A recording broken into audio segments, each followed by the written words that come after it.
سکیں اس کو.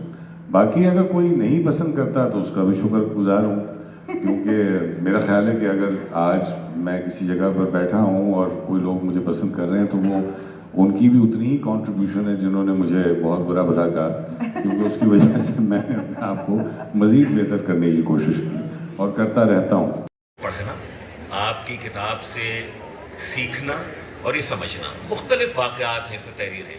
کراچی کی سیاست کے اوپر 2015 کے بعد ایک دفعہ پھر کراچی ٹارگیٹڈ آپریشن شروع ہوا ہے, اس کی رپورٹنگ ہے, اس کے حوالے سے کالمز ہیں.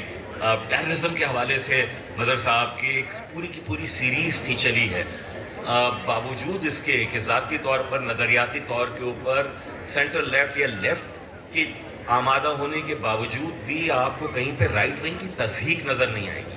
یہ امپورٹنٹ ہے ان کتابوں میں اور ان تبصروں میں, اور مجھے میرے لیے بڑی خوشی ہے کہ ان لوگوں کے لیے کہ جو کالمز اس حساب سے نہیں پڑھ سکے تھے انہیں ایک بہت سارٹڈ طریقے سے, ایک بہت اچھی طریقے سے یہ کتاب کی شکل میں مل گئے ہیں. سو بہت شکریہ مظہر عباس صاحب آپ کا. پھر جو پریکٹیکل جرنلزم کا حادثہ ہوا آنے کا, وہ پی آئی اے ہائی جیکنگ تھی. جب پی آئی اے کا جہاز اغوا ہوا تو اس سے پہلے ظاہر ہے ہم اسٹوڈنٹ پالیٹکس کرتے تھے. اس وقت یہ ہوا کہ بہت سے اسٹوڈنٹس کے لیے یونیورسٹی جانا مشکل ہو گیا, جس میں میں خود بھی شامل تھا اور بہت سے دوست شامل تھے. جو ہمارے مخالف تھے وہ انٹر نہیں ہونے دے رہے تھے کسی بھی پروگریسو اسٹوڈنٹ کو. تو اس میں کوئی 7-8 مہینے کا گیپ آ گیا.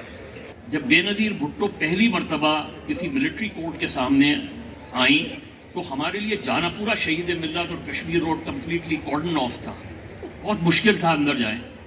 اور میں نے دیکھا کہ رات کو اقبال جعفری اس کورٹ روم میں گھس بھی گئے اور اپنے بی بی سی کے ایان ہور کو لے کے گئے, اور انہوں نے بے نظیر کا صرف ایک جملہ ریکارڈ کیا, اور وہ یہ کہ اس نے پوچھا بے نظیر سے what is your name, Benazir Bhutto.